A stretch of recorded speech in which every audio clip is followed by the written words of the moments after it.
again.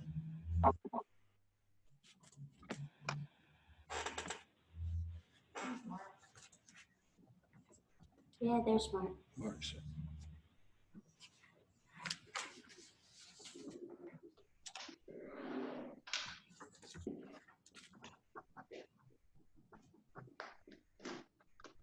You said Mark is on now? Yes. Okay, cool.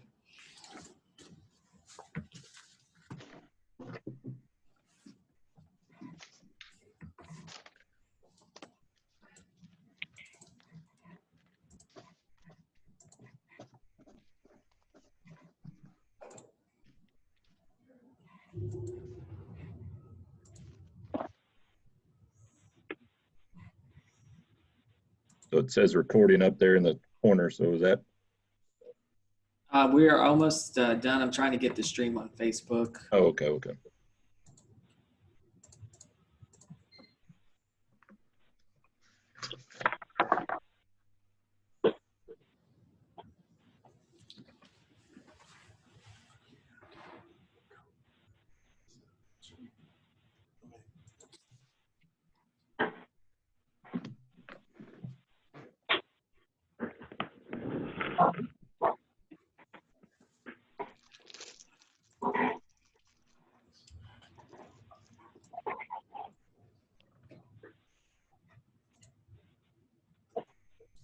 Small issue trying to get it on Facebook. I'm going to stop the stream and try again.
Okay, thank you for your patience. It is almost ready on Facebook. There's an issue with the browser.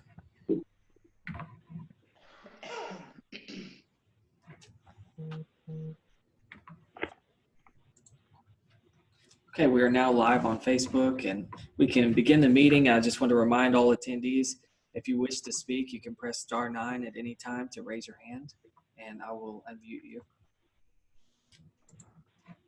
Okay, so we'll call the Town of Sunnyvale 4B Economic Development Board meeting for April 14th to order at 5:39 p.m.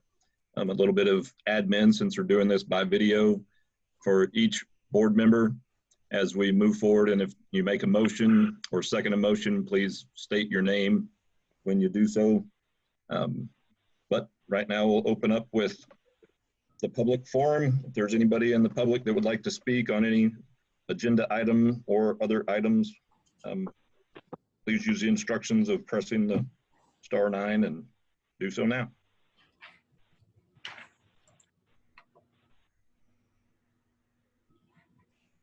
Andrew, can you tell him he needs to declare?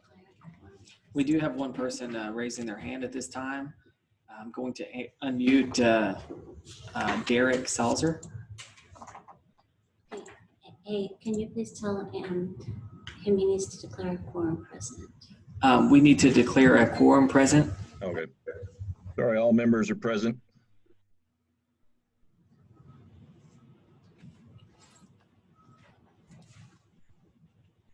Derek, you can speak when ready, and please state your full name. All right. Derek Salser, 345 New Hope Road in Sunnyvale. Thanks for letting me speak tonight. I just wanted to kind of tell you guys the vision of Park Square next door. And that is that we want to fill that building up with locally owned businesses. I mean, our goal is to have everybody in that building to be a Sunnyvale resident and a Sunnyvale business, but I know that's probably not, that probably won't be the case, but that is the intention of the ownership of that building. So far, we're doing a good job. There's a lot of Sunnyvale owners over there that are in business. I think you know some of them already.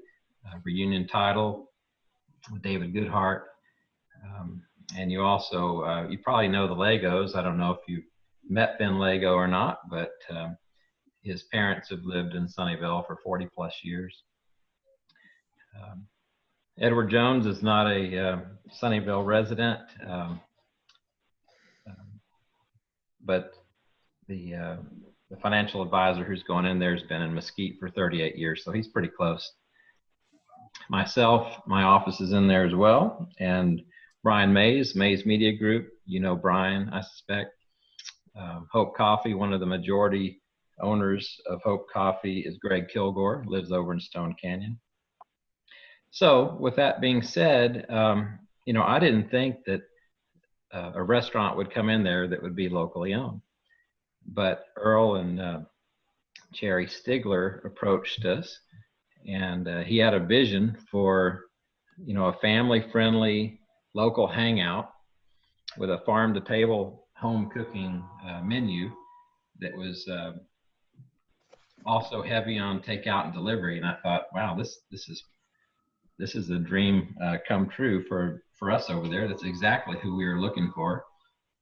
He had this vision without me even prompting. We sat down over by the fountain one night, and he said that, you know, he has this community-focused concept to involve the schools and first responders, the Chamber of Commerce, the town staff, churches, the hospital, you know, other businesses, to try to get them you know, integrated and involved into their food service. So all that to say, their restaurant concept called Settler's Table, I would very much recommend the board to consider a grant for them, or I don't know exactly what they have applied for, but I just wanted to put a plug in that the ownership next door would love to have them as a tenant. We'd love to have their business in Sunnyvale.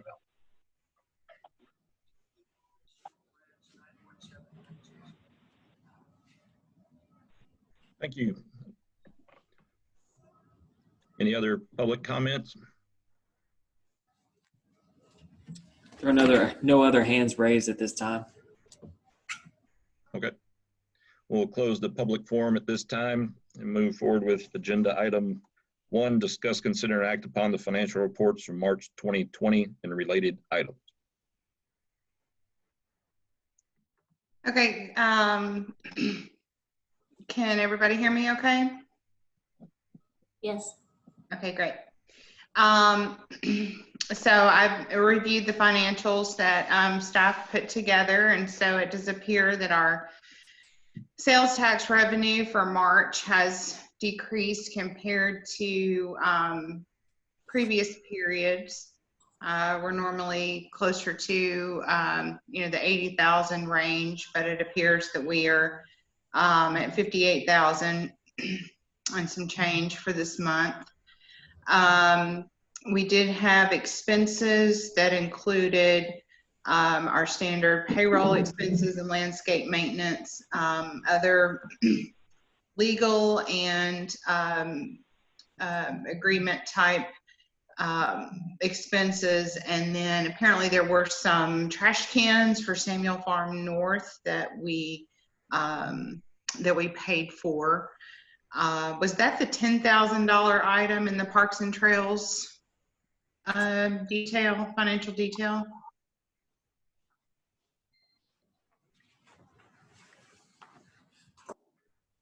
just wanted to clarify that.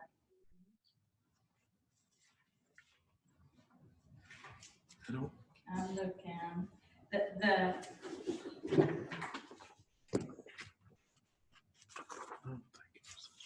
Look into the mic light. Right there, that big one. You don't have to be very close. Sarah, this is Phyllis. The trash cans were only at a cost of $1,605. Okay. We did spend $5,000 for the earnest money for the Rails to Trails. Right, that was in a separate line item. So it looks like we had 10,000 for account 9213.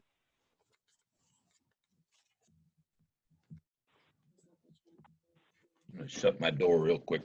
No, I'm trying to think of what that was. I don't have it listed here in my stack of checks. It was something that we didn't actually write a check for, but instead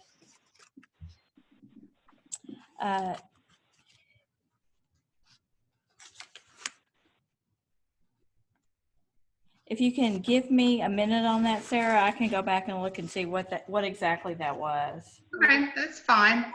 10,000 sounded a little high for trash cans, but you never know. So I thought I would just ask. No, that $1,605 would have come out of the 6926377 park maintenance account. You can see that $1,605 for the current period.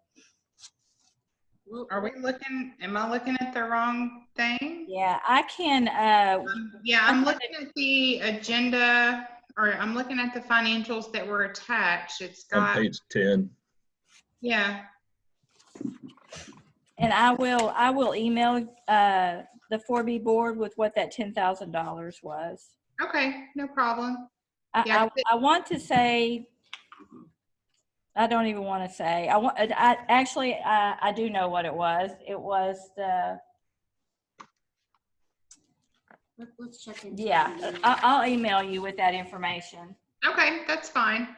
And I apologize. I should have asked that question before the meeting, so you'd have it prepared. So I didn't have any other questions or comments on the financials, but it looks like our fund balance as of the end of March is $3,144,689. And I was, should we also, it looks like there's a second item related to this agenda item, which is discussing the impact to sales tax. So should I turn it back over to you, Susan? Yeah, I'll just comment on that real quick. I just wanted you to be aware, we did our mid-year budget review, just like we did with you, but we also have prepared it for next week or our next council meeting. And we've done scenarios that, because right now we've cut up to 10% out of all the budgets, but now with COVID-19, with all the businesses or many of them closed down, we did scenarios that looked at a 25% decrease, a 50% decrease, a 75% decrease. And for each of the scenarios, we've identified buckets of money that those cuts would come from. So as you know, y'all are more familiar than most.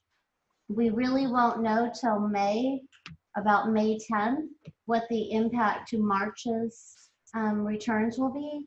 So, on May 10th, we're going to be looking at those numbers very closely and making budget adjustments. And when I say budget adjustments, I don't mean like a formal adjustment, but just stopping spending in certain line items to make sure that we come in at the end of the year on budget. Does that make sense?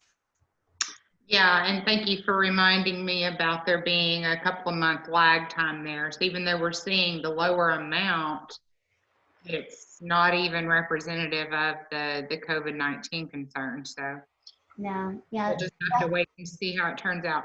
Right, we attributed, our best bet, our best guess on that is just that we had a lot of really big construction projects last year. You know, we had QT, we had Lineage, we had the intermediate school, we had the building next door, Kearney's, all of those things were under construction last year. So we believe that the 10% we've been seeing is more just, you know, a change, and we didn't have any major construction projects right now. So, but we haven't even begun to see the COVID-19 impacts to business closures. We won't start seeing that probably until the May payment. And then we'd have that May and June, which would attribute for March and April. And then hopefully we'll get businesses back open and recover. So, but we'll be watching it very, very closely. And, you know, I just caution you, you have a couple of line items that have not had a lot of expenditures out of them. So they're very, you know, it's pretty easy in the early stages for us to adjust spending to accommodate for those funds that are coming in less than anticipated. Okay. Yep, that makes sense. Okay. I didn't have any other comments, so I'll leave it up to the board to ask any questions or move to take any action.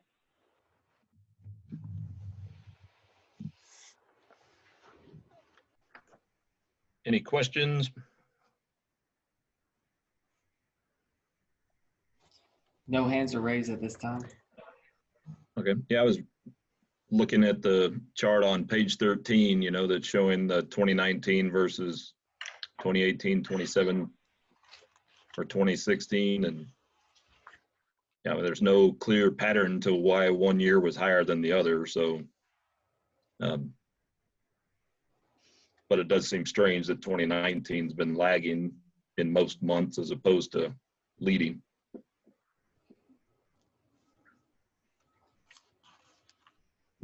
Other than your comments earlier about less construction and stuff like that, but that was just last year, not necessarily the 3 years prior.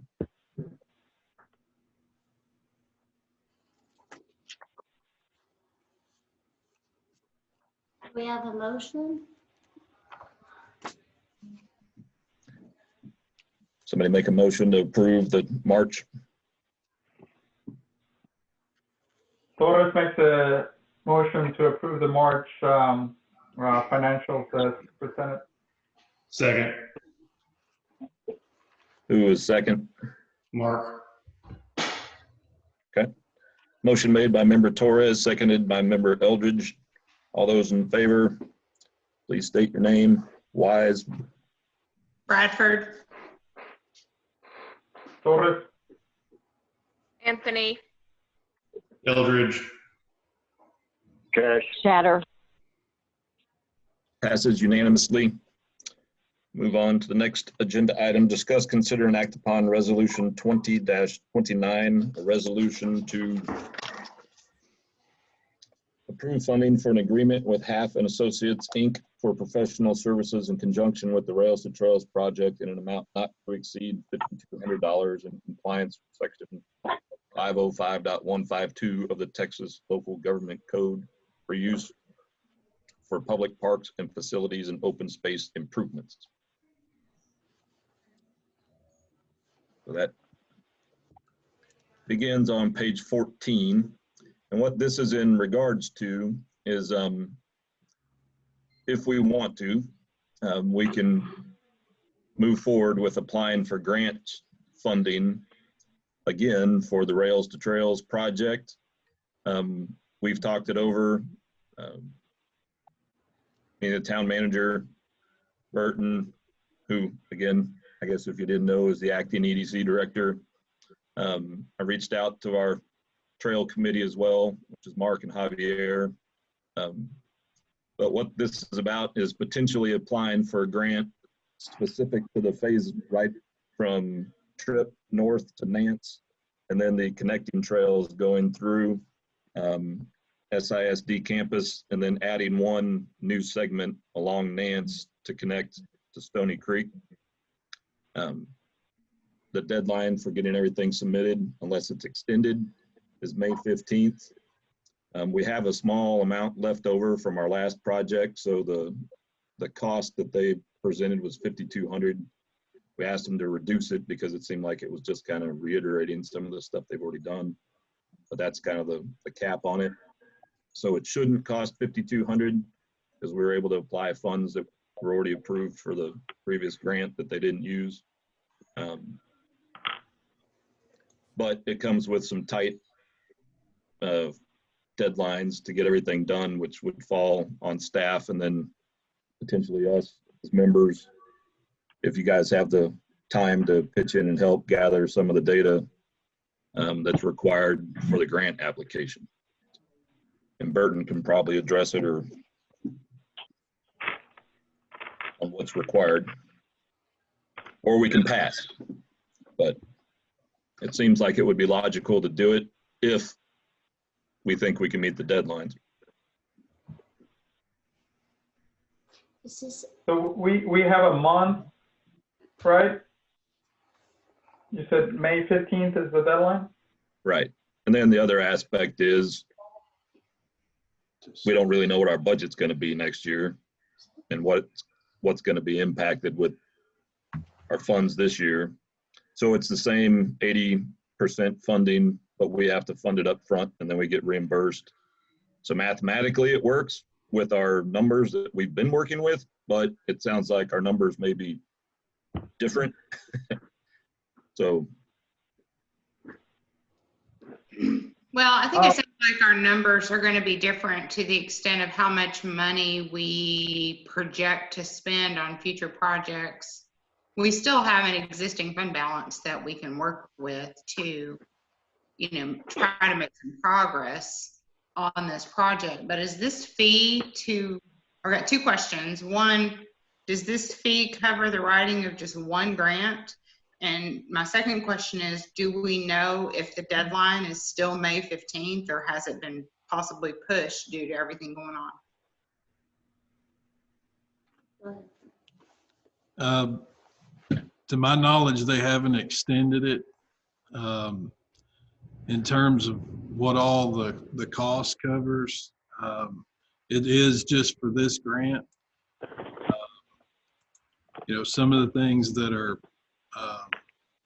that we will get is they're going to manage the project. They're going to prepare the maps, the trail alignments. We're going to get an opinion of probable cost. Prepare the application and actually submit it on time. So some of the trail alignments, substantial amount of it, half Associates already has, but there will be some changes in terms of, so we are getting, given the deadline of everything, I do think that they are probably the best suited to do it. Would we be able to use some of the information gathered for this grant for other grant applications as well? Absolutely. Yeah, and we'll be using a lot of what was done in the last grant and just updating it. I say we and they.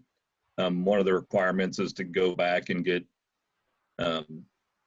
updated letters of support or whatever they're specifically called, from our town council, from the school board, which I don't think those will be issues, but also from the Dallas County Commissioners Court and all that, which I think we'll be able to get, but, we just have to get with it and do it. And then we have to reiterate the half again, and everybody else, we're not talking the entire trail at this point. We're talking about a condensed grant application specific to the segment north of Tripp, south of Nance, and then adding one new segment from the rail spur along Nance down to connect up to the Stony Creek existing trail system, plus those other numbered spurs that go through the campus. So it says in the letter from Half and Associates that The funding would be the trail starting at Stony Creek Amenity Center on the west side of Collins at Nance Road. Yeah, that's wrong. Okay, that's what I wondered, because there is an amenity center on the west side. It's not really on Nance Road, but Yeah, I might have to confirm with them because that includes the tunnel going underneath Collins, and we weren't talking about including that, I don't believe, unless I missed something. so this probably would not include the tunnel underneath Collins. Is this part of the Safe Routes to School grant, or is this something different?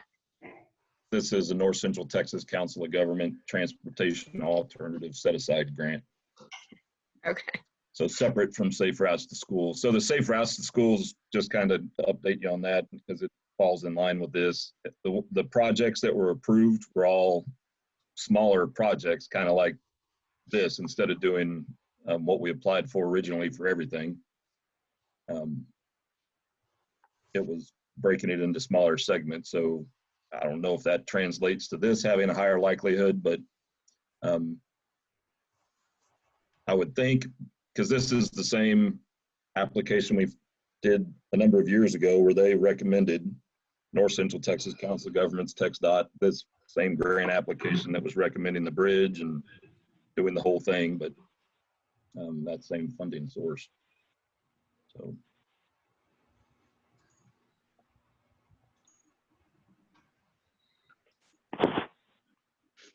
You need So to, if we do it ourselves, Eric, do we have a guesstimate of how many man hours or person hours we're talking about?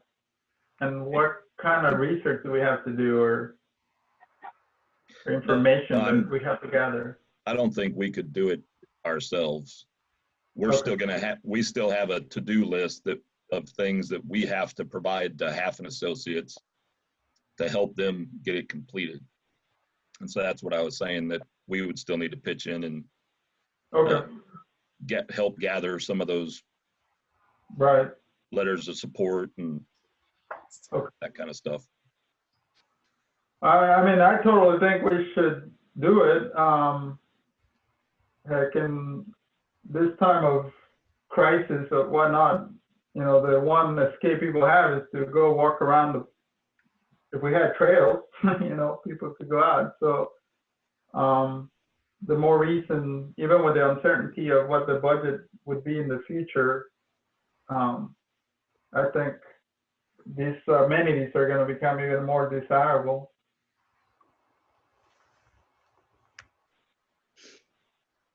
So yeah, count me in to help in any way I can in the next month. I'm scanning down through here. So are there two things on this one as well? Approve it as a, or are we just potentially approving the? We need to ask public comment. Okay. But I was just asking, there's not a project to approve, right? That's. No, sir. just this. He's asking if there's two parts. Oh, no, it's just the approval of that because the project was the Rails to Trails project. Okay, great. So yes, is there any public comment? There are no hands raised at this time. Remind the public how to raise them. If the public would like to join and raise their hand, you can press *9 on your phone.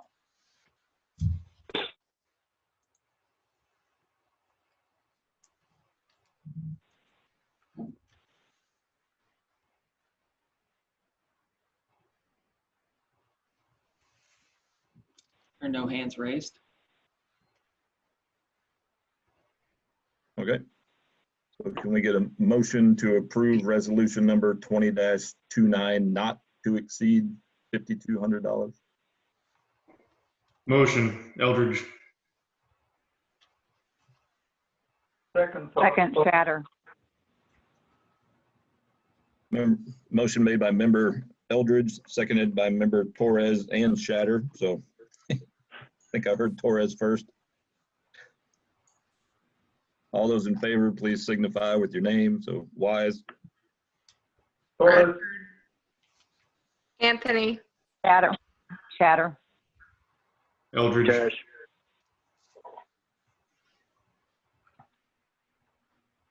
Passes unanimously. And move on to the next agenda item. Discuss, consider, and act upon resolution 20-28 to approve funding on an agreement with MHS Planning and Design LLC for the development of a Parks Master Plan survey and distribution in conjunction with the Parks Master Plan project in an amount not to exceed $7,885 in compliance with section 505.152 Texas Local Government Code for use for public and park facilities and open space improvements. So as you all know, MHS was selected to do the master plan update. In the scope of work that was originally submitted,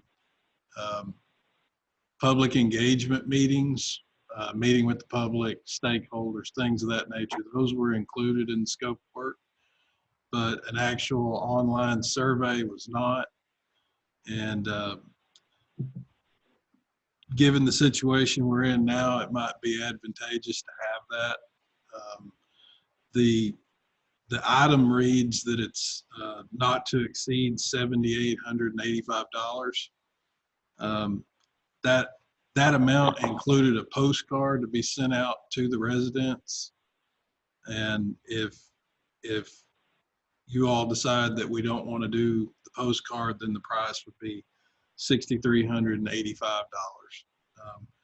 And so the survey itself will be administered by a third party, National Service Research, and that's going to maintain the survey, the integrity of the survey, and it's statistically valid. So, and I'd be happy to answer any other questions. What How would do the they- postcard have on it? I think it's a directing people to do the survey online. So there's not a mail-in option? There is an option, but it does cost more to have a fully mailed survey. I was just thinking about our older residents who don't use, are not as familiar with online, things. Right. And I yeah, think, I agree that some people, we're going to lose some responses because of generational gaps. And to make the survey more worthwhile, we need to touch on as many portions of our population as possible. I know in talking and visiting with Hunter, the project manager for our project, he felt like, at least in his opinion, what he had seen in the past when they go through this process was that the certain demographics would be more inclined to come give their opinion in person, which was the public engagement, a town hall, something like that. And then the online portion was for a different demographic as well. But That makes sense. I don't recall right offhand what that additional cost was. I want to say it was maybe $1,500 more. I would have to get with them and get an updated number if y'all are interested in that option. I think at the very least we should send the postcards, because even though I know the town has made a really good effort in getting people connected online, I'm still not confident that a lot of people are. So I think having the postcards sent out to alert people that there is an online survey is a good thing. And then, like you said, hopefully we can get the information we need supplementary through, the in-person meetings. That's just my opinion. So I support the full cost with the postcard. yeah, I agree with that, because I think, it'd be nice to exhaust all communication options, right? That way no one has the excuse to say that they didn't know or that they didn't have the chance to speak up. I want this to be as inclusive as possible and give everyone the ability to kind of be heard. So, why not spend an incremental amount of money now to give everyone that choice, cover every demographic possible, and get it all in there? I agree. I would even support looking into how much it would cost to do a mail-in version of the survey. Again, I think there is going to be a certain portion of the population that's not going to ever go online and answer the questions, and their opinions are necessary as well. I also wonder, do they give an idea or a guarantee of a number of people that they will get responses from so that we have a statistically relevant portion of the population? In the You mean kind of past, like a we've benchmark? done surveys and we've gotten really minimal response, but I don't think we've hired a company like this to do it before. They didn't provide a number that they would need. Don't they normally, like, the sampling is to the standard that would get to, Right, based upon a typical response rate? right. So their sample size would be based on our population. And I don't remember what % that needs to be, but Well, I pulled from some of my old notes from other projects I've worked on what the quantity of responses would need to be statistically significant, depending on the margin of error you're looking for, and just for your information purposes. So let's see, this was the closest number they had, but a 5,000 person population, to have a 3% margin of error, it's 910 responses. For a 5% margin of error, it's 370 responses. And for 10% margin of error, it's 100. So I know they say in their letter that the survey will be statistically relevant, but they didn't say anything else to define that. I think they're, at least the guidance that I got from them was that this would be different than it would, by allowing a third party to do it, it would prevent people from going in and taking the survey more than once to influence the results. I know there's some survey options out there that you can take over and over and over. I think that was the part in terms of maintaining the integrity of the survey.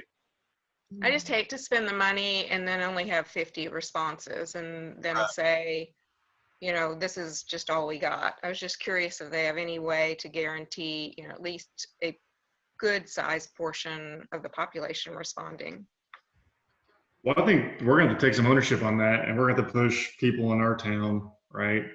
Push on stakeholders, people and community leaders, and tell them that this is really important and we need to hear them. We need to fill this out. Push on social media.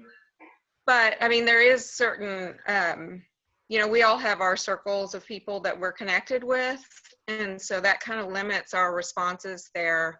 So it's great if a company can help get a better sampling of the population other than just the people we are able to communicate with well. Is this just to residents or would it be to company owners too? Should be just residents. Okay.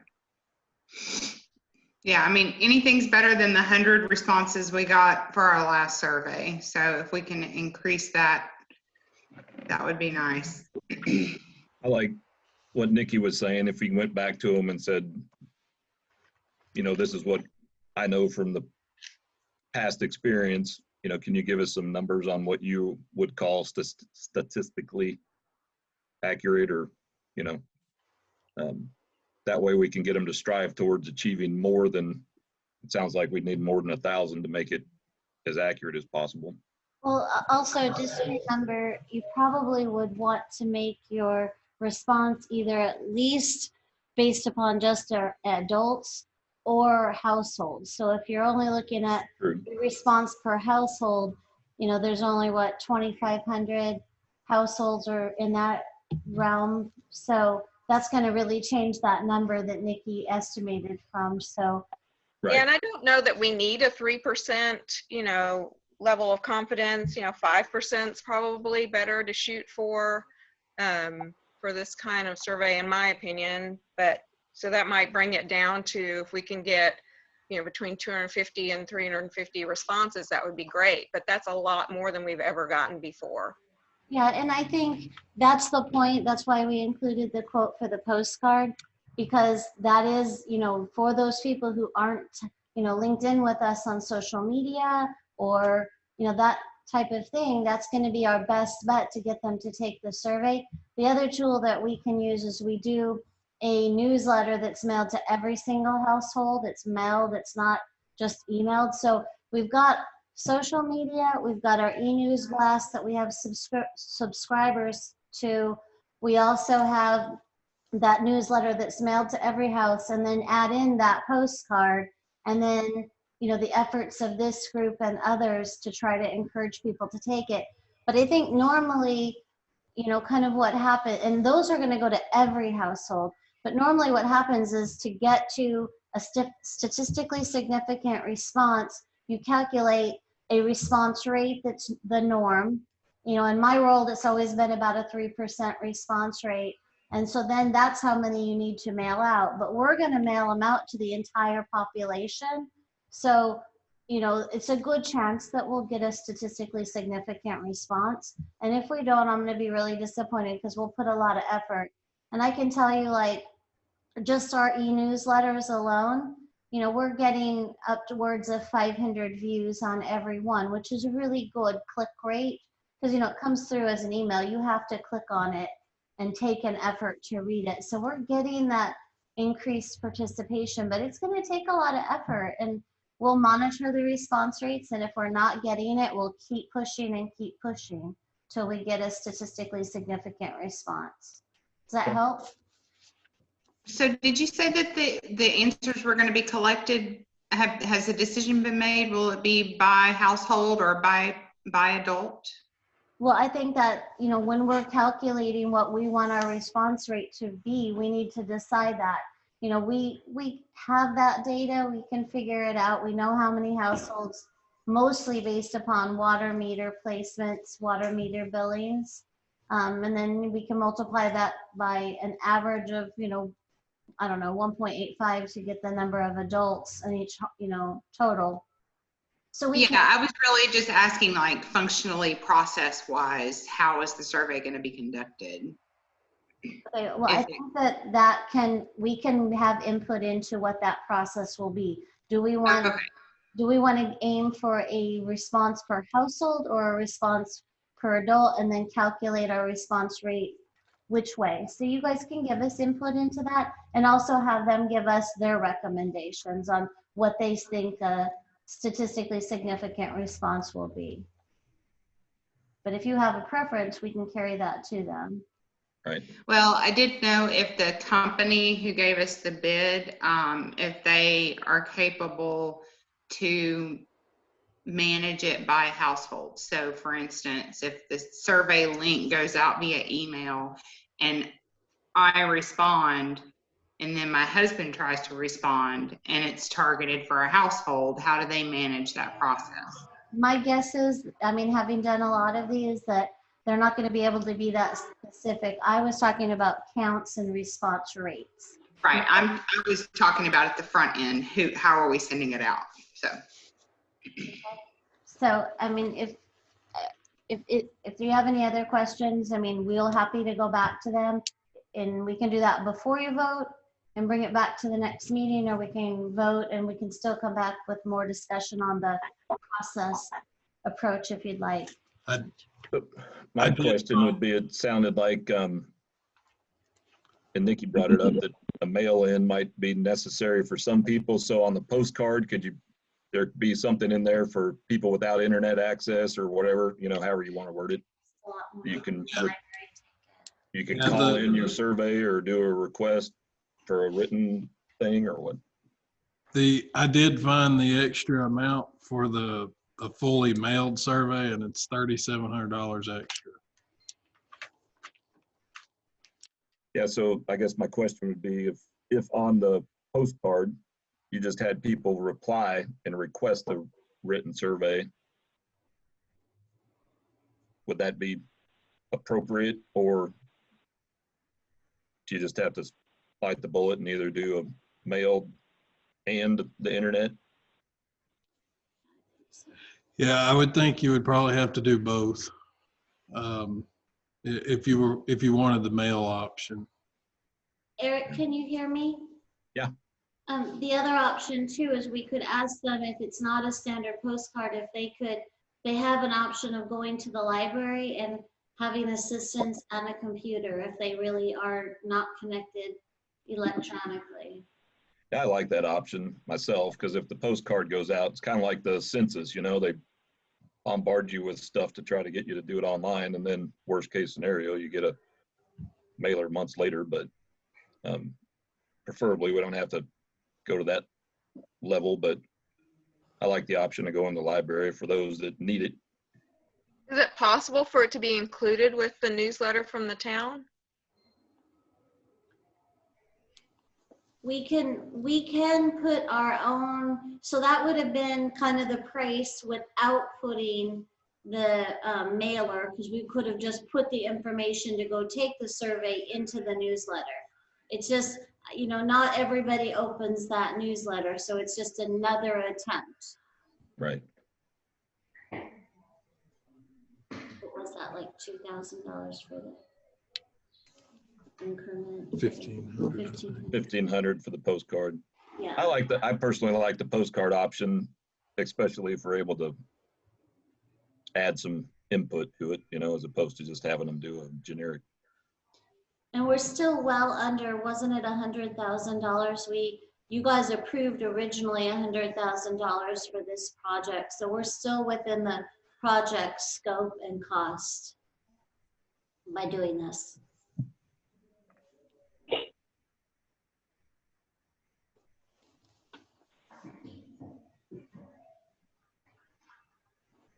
Any questions or concerns that anybody would want to ask before we seek a motion on this in terms of any more clarification or anything, or is it okay with this and then let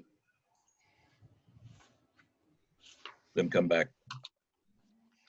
This is Capo. I don't, since we don't have a real deadline here, I can see where if we do the survey and we mail out the postcards and we get a limit or very limited response, we could always ding the bell again and say, hey, you guys are not responding. We need more input on this matter if you will, you know, for us to make an educated decision. So I support the whole postcard thing, and then let's see what comes in. And if if the response is negligible, then we go back and put it in the newsletter that, hey, people need to respond. Move on from there. Good point.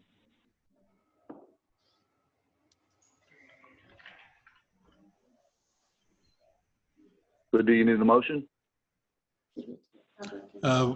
Public input first, please. Okay. Yeah, so we'll open up for This is public Terry. I have a input. Oh, sorry, Terry. I have a question. Yes, okay. I have a question. So I was going to suggest the same thing you did, Eric. So if we go ahead and pass this, then do we know we can get input on the postcard for those that can't do it online? Or is it a formatted postcard like Eric was asking? Do we know that? You're asking, can we have input on the postcard? Yes. For those that can't do it online, like to send them to the library, or I was wondering if they could request one in the mail, but that didn't sound like that was possible. I'm not sure about requesting a written survey. For sure, directing them to the library or somewhere else for help. Okay, great.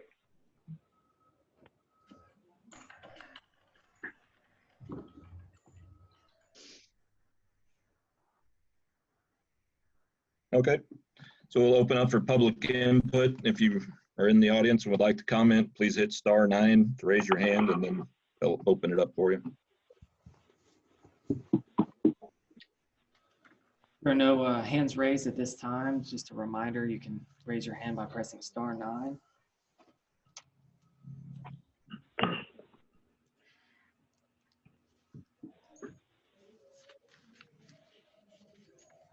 Okay, no public input, so we move forward with seeking a motion.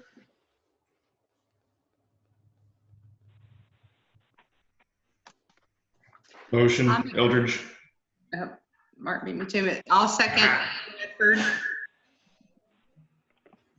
Motion made by member Eldridge, seconded by member Bradford. All those in favor, please state your name. Wise, Bradford.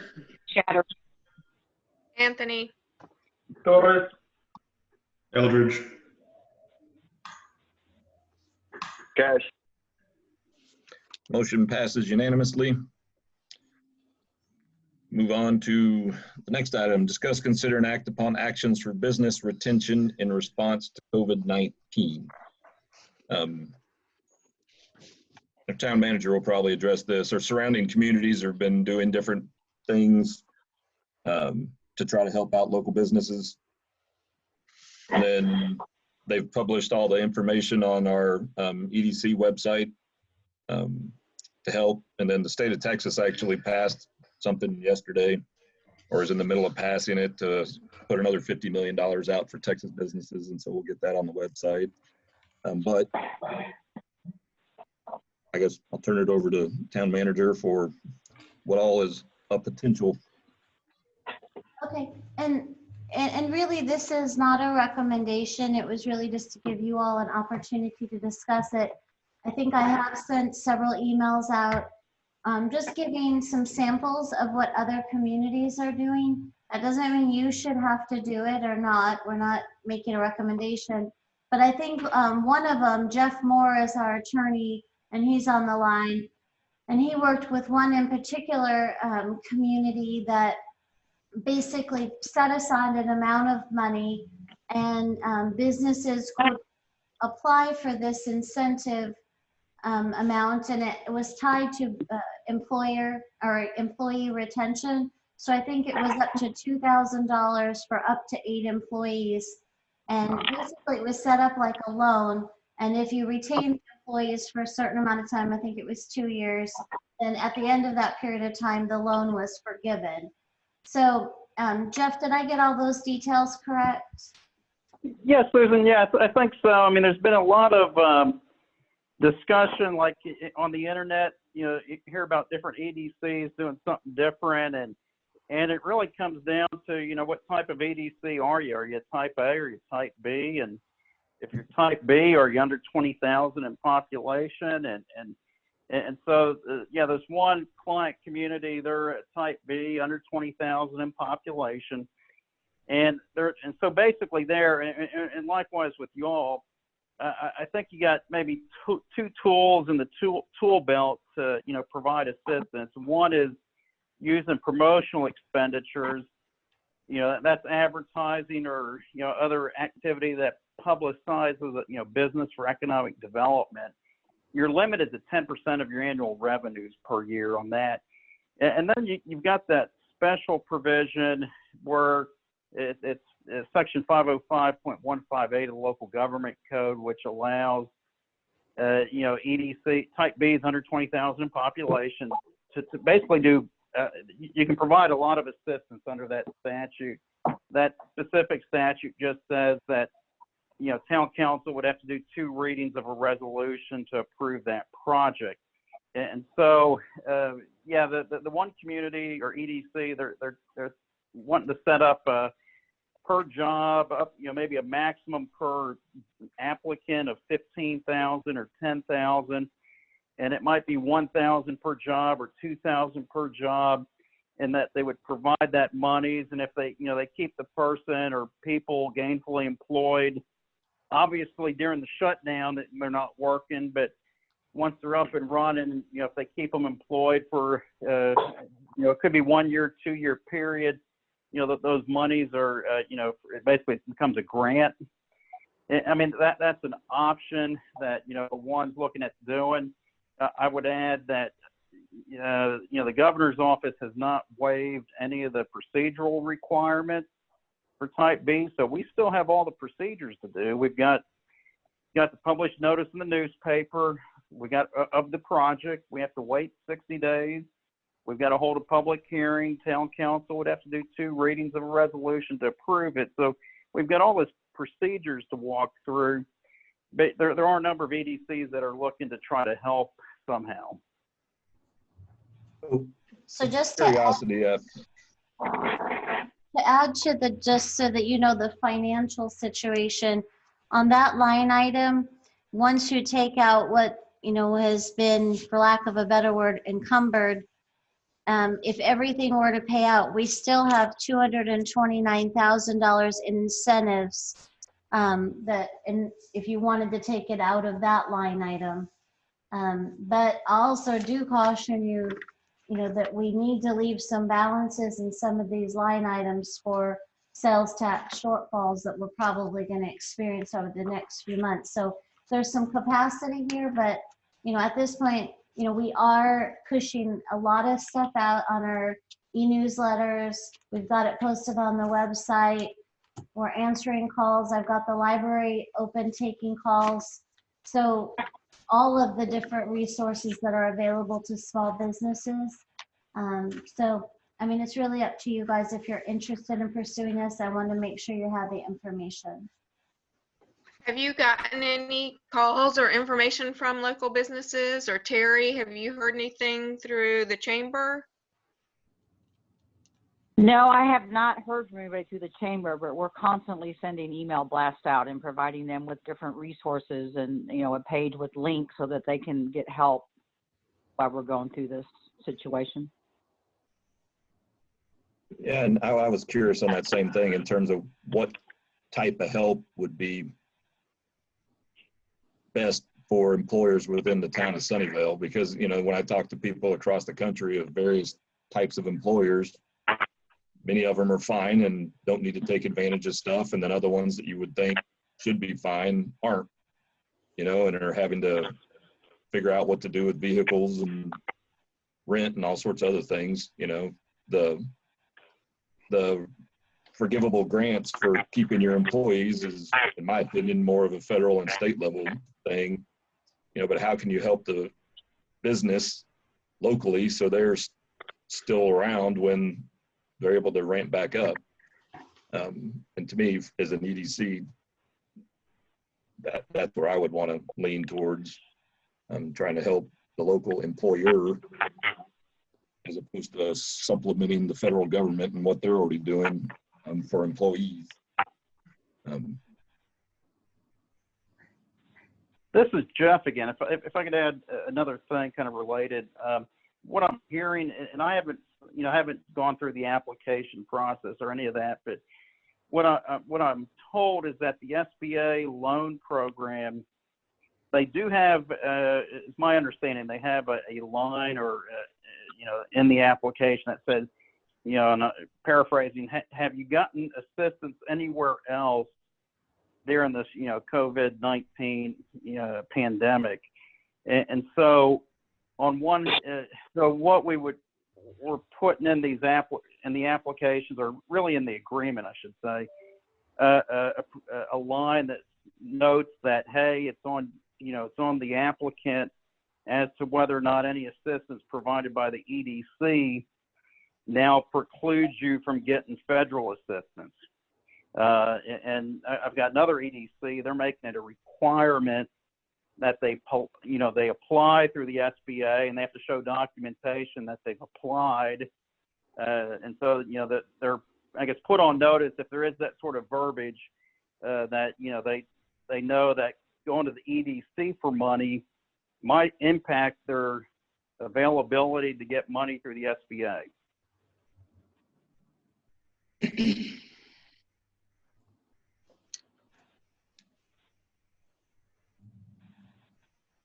Yeah, and that's where I've got, for me, and not knowing who in Sunnyvale or what types of businesses are most impacted, you know, what type of a program we would try to put together that helps Sunnyvale employers, Sunnyvale businesses in the way that's most going to help them stick around and still be an employer when all this is done.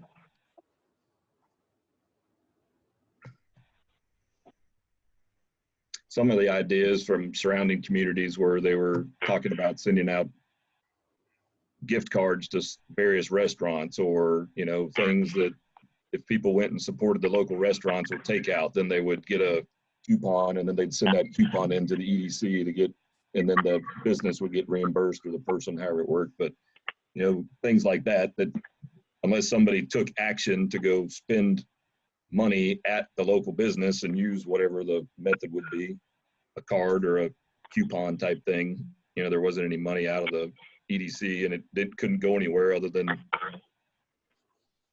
places in town, you know. So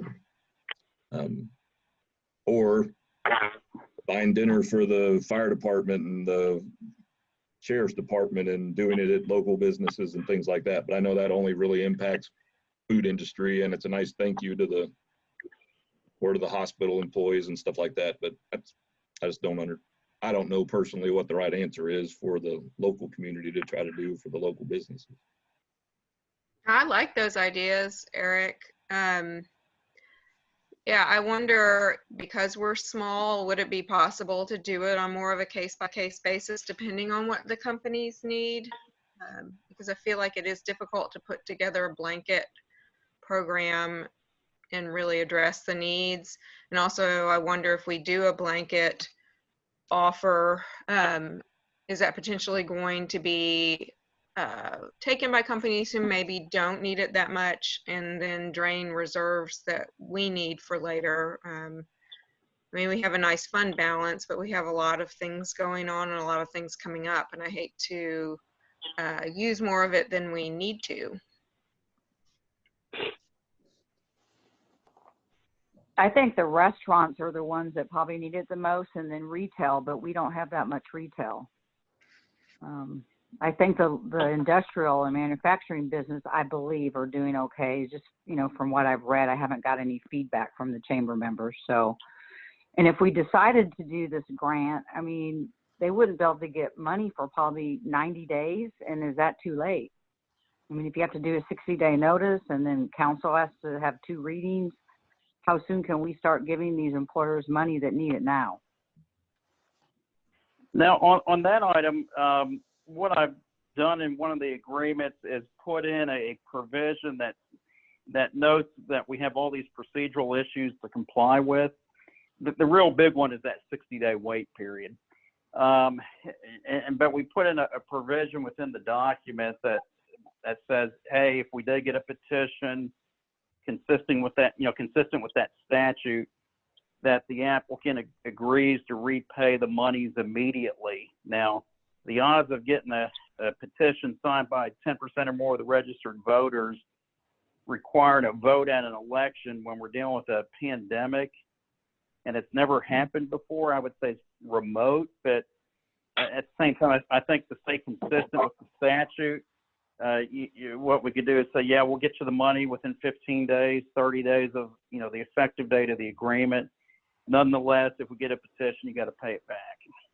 Hey, Jeff, if we went the route of, you know, promoting the restaurants maybe through like a, you know, a gift card purchase or something like that, could we use promotional money instead of incentive money, and then it wouldn't need a project designation? I mean, that's correct. I mean, promotional activity doesn't really have that 60-day requirement. I think all promotion still has to be approved by, you know, the board and town council. But yeah, you're right. There's not a public hearing. There's not the 60 days. And so, yeah, you're relieved of those sort of requirements. The only issue is that you're capped at 10% of your revenue. And Phyllis, do you know offhand how much we have left in promotion? I want to say it's like $65,000. Well, we just did a mid-year budget amendment, and we took it down to $77,625, and we've spent 3,500 of that. So about 75,000 left. So you could, you know, pick an amount, 25,000 or whatever, if you wanted to go in that direction instead of the, you know, the direction of the loans for employee retention. I mean, it's just a couple of different options that I've seen other EDCs do. And again, we're not trying to push you in any direction. I just want to make sure you have the options. Would there, instead of a gift card, could you put a dollar limit and we somehow track it? If you spent a maximum of whatever it is, $50, $25 or whatever at a restaurant or retail establishment, and then you basically submit your receipt for one-time reimbursement per household up to a certain amount. So it didn't just only call out restaurants. And I've heard that pest control businesses and other stuff are hurting and having to lay people off. And, if somebody's still doing that. Jeff, what do you think about that? Well, yeah, I think you could. The issue that, I've heard of a couple communities contemplating doing that, some sort of gift card and all that is, good for those that are open, but, the vast majority are going to be shut down. So it doesn't really help them currently. Well, I'm talking about businesses that are opening, but are still operating, but are hurting, like restaurants or service industries that might have had 10 people on the books, but customers that had to cut services, so then the local businesses might have to cut people.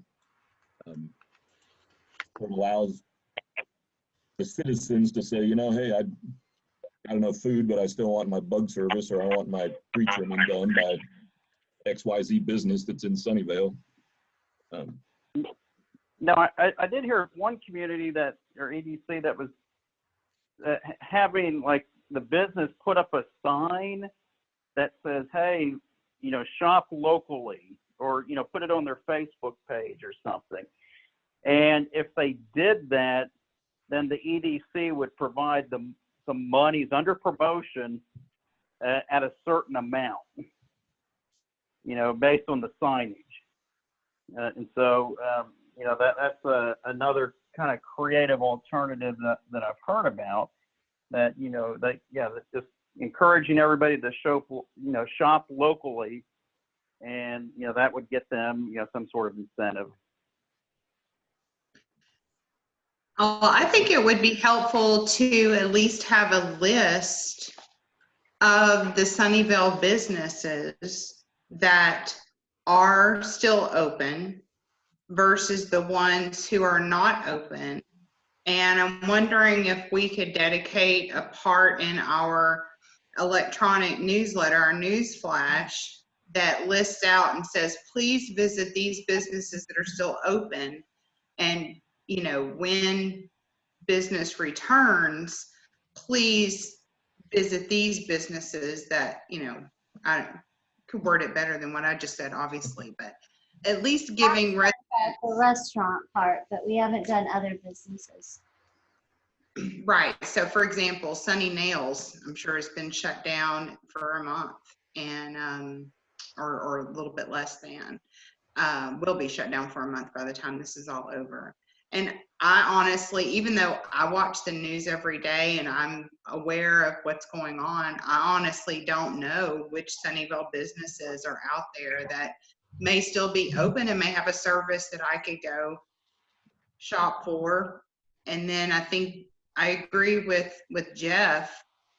Whatever we do, we need to figure out a way to incorporate the businesses that are not open right now.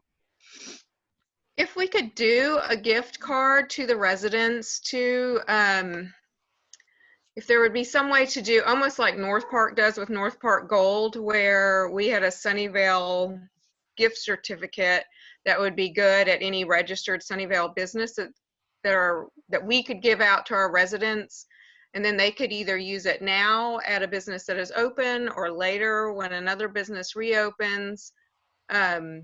That might be something we could do, because then it's kind of a win-win, because it's giving funds to the residents who may be struggling in ways we're unable to discern. And then also encourages them to frequent our local businesses either now or later. I don't know how hard that would be to set up, but that could potentially touch on a lot of different kinds of businesses and help both the companies and the residents.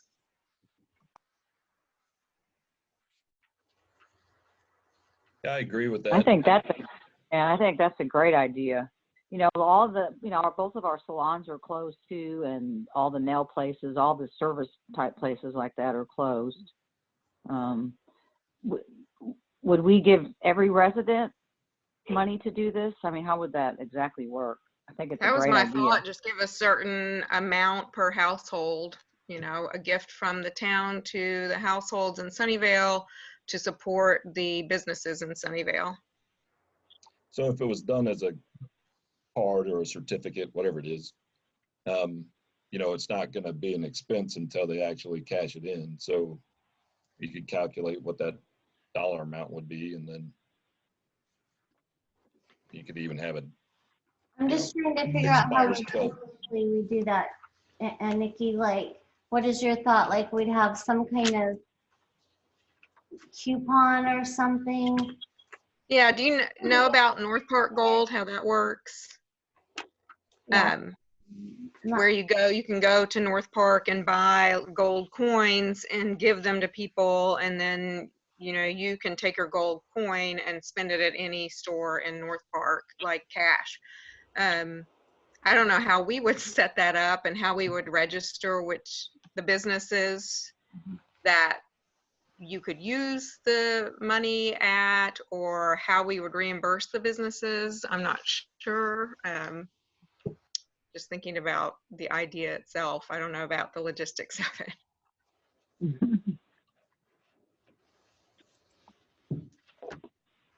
Yeah, to me, you know, there's two levels of help. One for the business, and if you're doing it is that people, you know, submit their receipts, that means they've already paid the business. But then there's other citizens that would just want to hand them the certificate and get dinner that night. And then the business has to submit for reimbursement, you know, and I just, yeah. Or if you do gift cards, well, then you just go buy a gargantuan stack of, you know, whichever brand gift card you want, you know, Visa, MasterCard, American, whatever. But then you're instantly out all that money and you don't know where they're going to spend it because there's no. Right. Yeah, I wasn't thinking like a blanket, like Visa gift card or something. I was thinking something that would be specifically tied to us. Right. But I mean, that requires easier if the creating something. business had to turn in the receipts to get reimbursed than the residents, because then the businesses, it's a smaller number and they could submit them in bulk. That would probably be the easiest way, as long as the business agreed to hand over product waiting for the town to reimburse. Yeah. There may even be some businesses that are not suffering. So there may be some that wouldn't want to participate because they would be taking away funds from other businesses that are suffering, if that makes sense. So I think it would be important to get some buy-in from the businesses and find out which ones would need to, and like you said, Eric, want to participate in this type of. Yeah, I guess we could limit the number of businesses, or limit which businesses, maybe have them register to participate, and then have a list of where the gift cards are good.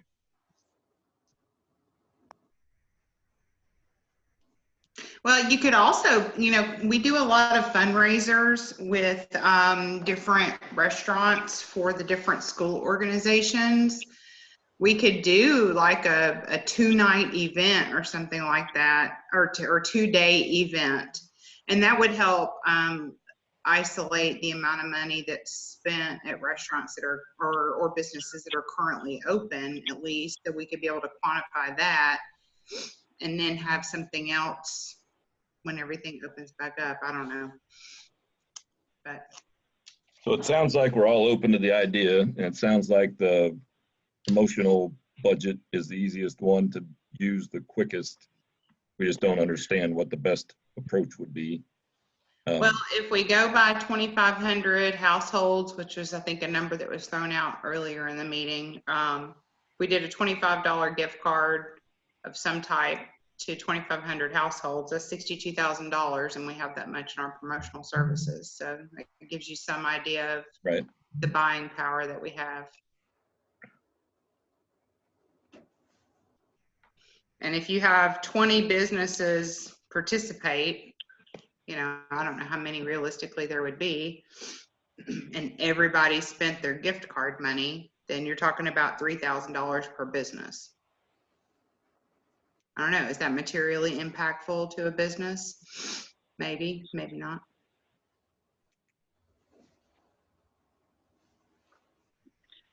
Well, and what if the residents decide to spend their money now on a restaurant that has takeout, and then like when My Salon opens back up, there's not, you know, for businesses that are closed.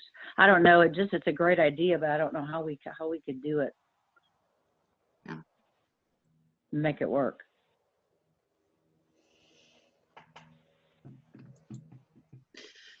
So I guess it sounds like we're open to the idea. We just have to have more detail on it in terms of figuring out what makes the most sense. I agree that it would be nice to be able to help those that were forced to shut down, whether they wanted to or not. Right. But at the same time, understand there's businesses that are still open and also hurting for other reasons. Well, if you take Nikki's idea with the North Park Gold and you turn it into literal certificates for each business, and you have a stack of them for each business. Granted, I realize we're not, we don't have town hall open right now, but you can have a predefined number of businesses. So if you have a certain number of certificates for Panda Express and all those get taken, then you choose from what's left. And that way it's more evenly distributed. And like you said, Terry, then other businesses don't miss out.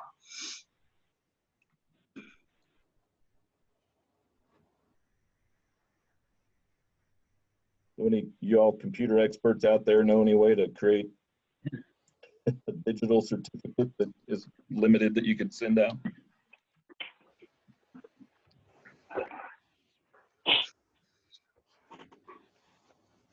Well, I like Sarah's idea, but they would be able to get their certificates at town hall. There's nowhere for them to obtain them from. Yeah, that's why I was asking about a digital certificate type thing. Yeah. Well, I also would just be concerned about fraud, you know, people just copying them unless the coin example was really good from Miss Anthony that, you know, I think that's something really unique and hard to replicate. So on a short term, is there something that we could do that would, you know, be not able to be replicated? So for me, I think the simpler our approach, the better. If we're going to do something, the other option is to, retain the money for business incentives for the future. I do like the idea of business retention. Probably the easiest solution is just, for us to, for the one category like the business or the restaurants, is to buy food for first responders or buy food for the hospital employees or, those, so that we're just buying things from those businesses that are open. But it does leave those others who aren't open completely not addressed. So, I mean, we're really open to suggestions or at this point, or we can try to put together a proposal and bring it back to you, but it would be a whole nother month unless we want to meet earlier and do a special called meeting when, with other suggestions. I think if we're able to get something put together that works, I'd be willing to meet again to get it approved earlier. I agree with that. Same here. Okay, so do y'all want to table this for today and we'll put together some really definitive options so that you can just choose A, B, or C for a special called meeting? Yeah, I like that idea. And then all of us can email in our thoughts or recommendations on what we think might work, and then y'all can pick the most viable. that would be helpful. I just want to make sure there's nobody, There are no yes, attendees still. okay. Just from a public comment standpoint, there's nobody on the webinar, so there's no public comment to be gained on this item. So if you all want to just vote to table it, and we'll come back to you, okay? Okay. So motion to table. I just have one more question. So, you know, doing the restaurants now for the fire department or the hospital, that's a fantastic idea. Is there any way we can offer some type of future grants, like for those businesses when they reopen, like the hair salons and stuff like that? Yeah, we could Is do that gonna be part of your? we could do a combination project too, like, okay, you know, maybe we'll give you a little short menu, like, hey, we could do X amount of money from this fund. Phyllis did point out a good point, is that promotions line item always has to be 10% of your budget. So if sales tax starts sliding down, we have to keep ratcheting that 10% amount down. So we'll just have to really watch that account closely. But yes, we can give you, you know, I don't think it has to be one answer, Ms. Shatter. We could, you know, give you a couple of options that you could piece together. And we'll work with Jeff, the attorney, to make sure they all have a good shot at being legal. Okay? And it might. Yeah, that sounds great. And then I'd be willing to do a special meeting if we need to approve something like that sooner. Okay, but please do individually email me any ideas you have so that they can make it on the list, okay? Or actually email those to Burton. Unfortunately, I'm gonna have to drop off the call. I've got a city council meeting to jump to now. Okay. Were there other items that you needed me for? I don't think so. That was the big one. Okay. Yeah. And Susan, yeah, we'll work. We'll discuss, and it'd be a good idea to know maybe roughly the number of businesses and I guess how much we have in promotion to allocate towards this. And so that, you know, those would be two good numbers to have to kind of come up with something. Okay, thank you. All right. Well, you all have a good evening. Okay, so we'll I make a motion to table this pending our emails and then a follow-up call. Second, Bradford. Motion made by member Wise, seconded by member Bradford. All those in favor, please state your name. Eldridge. Torres, Bradford. Cash. Shatter.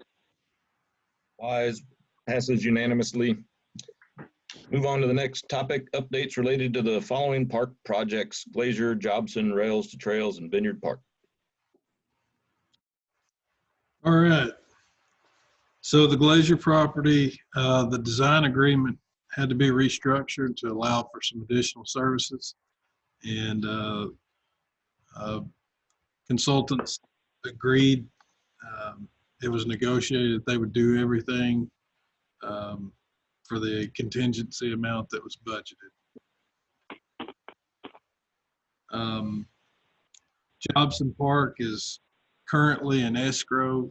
It can't be closed on until May the 4th, which is when the waiting period is passed. Just a side note, we did submit a waiver of retroactivity. MHS prepared that for us. And what that does is it's filed with Parks and Wildlife. And if they accept it, it would allow us to use the purchase price of that property for matching funds for future grants if we were to apply for that to develop that park. Great. Rails to Trails, we've received the environmental impact study, and we're waiting on the survey to be completed, and the survey crew is still working. They've been given the go-ahead to continue. Vineyard Park paving project. I'll be working with Lyle. I visited with him earlier today, our town engineer, and we've just got to finalize a few things The contractors need to fill in a few things for the bid book. And then Lyle will need to take a look at that again before we can schedule, see what their availability is.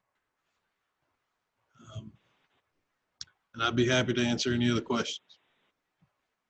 So on the survey part, I saw them 2 weeks ago, I think, might have been less, but they were all the way to Tripp and they were heading south. So I guess they're over in Stone Canyon now if they're not complete. Do you know? I'm not sure, Eric. Okay, because they had started up at Barnes Bridge and then moved all the way down past the school and were crossing Tripp and said they were heading south, so they should be close to done unless it takes longer with all the smaller increments as they go through Stone Canyon. It is pretty grown up on that. Once you get to past that that transmission line there south of Stone Canyon. Okay. And then Glacier, so has anything come of that yet, or is it just again getting the contract or agreement tweaked so they can finally start? Yeah, I believe that they have been working on some aspects of it. We actually did our design review committee, and that was where I think he had made some assumptions that the town would waive normally required aspects of the development project. He just assumed we'd waive them, and we didn't feel like we should, that we needed those documents and those items as part of the development process. And so he had made that assumption that we'd waived. I didn't agree that he should have made that assumption. So in the end, we were able to negotiate to get all of the things that he had carved out of his proposal in for under the contingency amount. So we still are getting everything we need. But I do feel like it slowed down the project somewhat, but he has now been given the green light to get it done. Okay. Cool. And that's it on updates. If you don't have any questions, we can move on to the next item.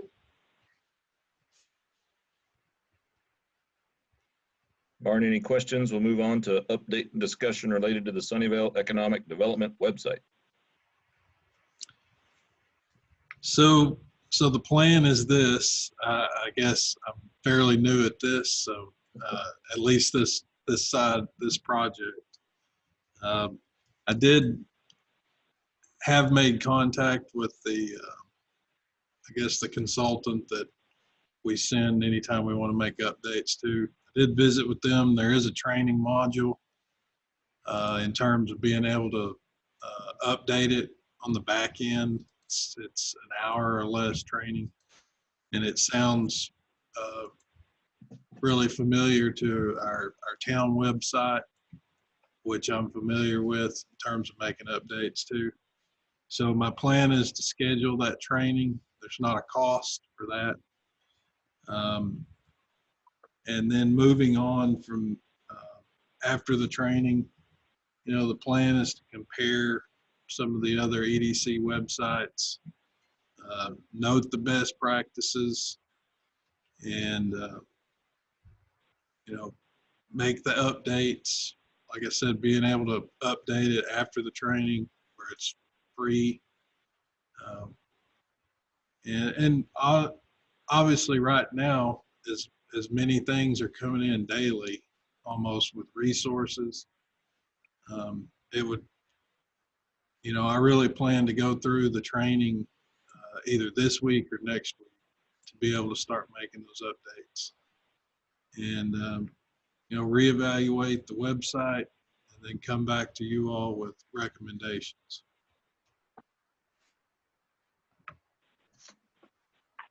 Yeah, so the goal right now is just to keep it as accurate as possible with the data that's on it. And then, again, I guess once we move into executive session, and discuss the future of EDC director, decide when we want to move forward with revamping the whole thing, if that's, unless you decide it's a usable tool. And then we had all decided in the past to replace it and update it.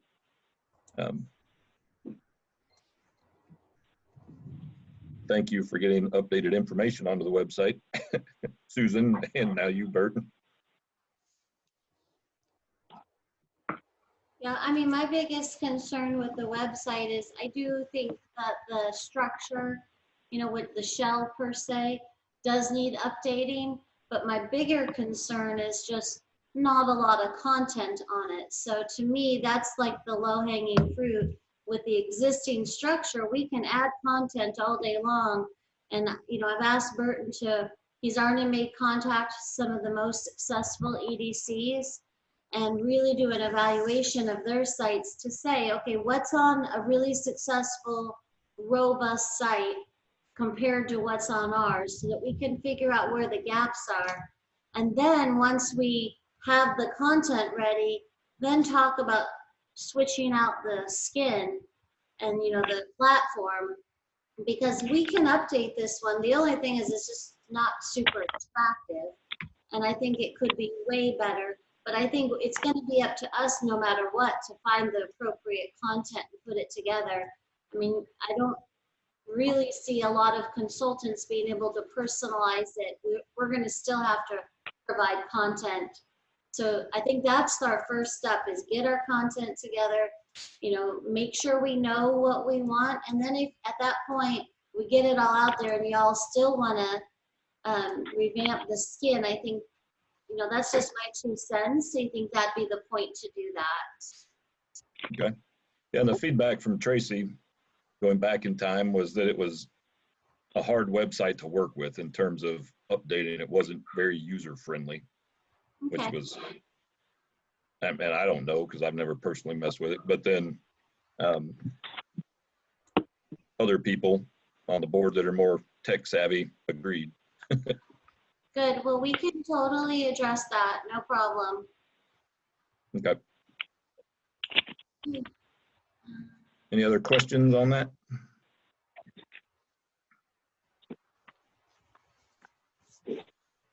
Future agenda items? Guess no events at present. When is the May meeting day going to be? Is it the 12th? Hold on 1 second. We're looking. I've got it on the 12th. Yeah, I think it's May 12th at 5:30. Okay. So on the executive session, you all were sent a different phone number. If you're on a computer, my suggestion is that you stay logged into the webinar.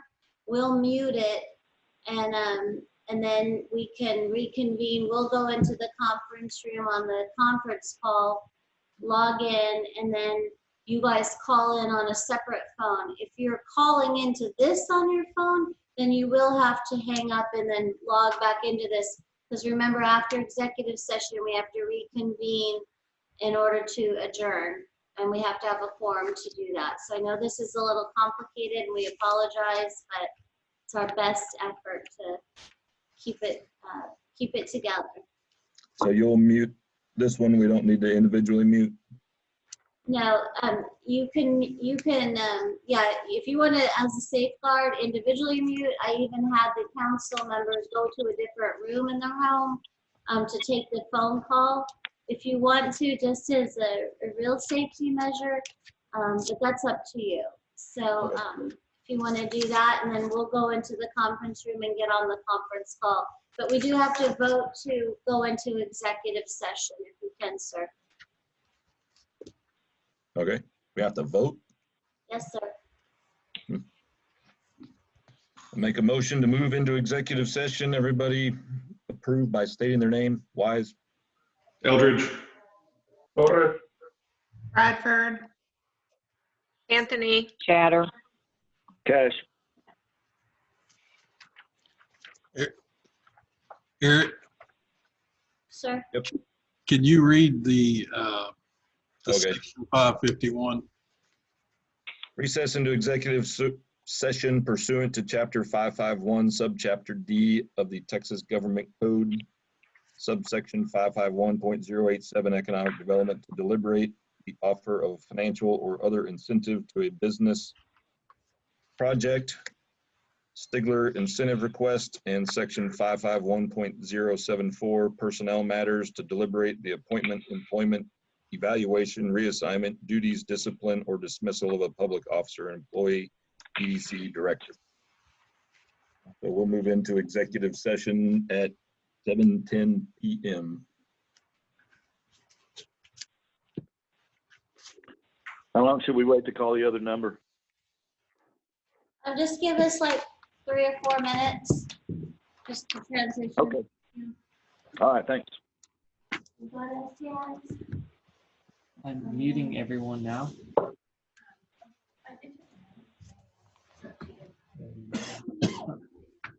Everyone's muted.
Harry Shatter's here by calling in.